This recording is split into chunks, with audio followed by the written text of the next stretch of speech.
কেমন লাগছে? ভালো লাগছে? এক্সাইটেড? কার্দুল দেখ, আজকে আমার সাথে আমার দাদার মেয়ে রয়েছে, মানে ওদের সাথে আমি এসেছি আর কি। ওর প্রথমবার জীবনে কানফুটো করবে আর সেটার জন্য খুব এক্সাইটেড। এক নম্বরে সাজুনি হয়েছে, সাজতে খুব ভালোবাসে। আর তাই ভাবলাম এই প্রথম কান ফোটানো এই স্মৃতিটা যেন তোমাদের সাথে একটু শেয়ার করে রাখি। ভবিষ্যতে যখন ও বড় হবে তখন ওই ভিডিওটা দেখতে পাবে।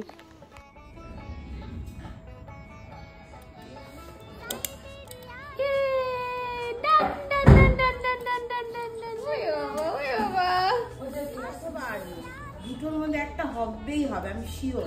দেখেছো, তুমি এত সাহসী নেই। ব্যাস হয়ে গেল।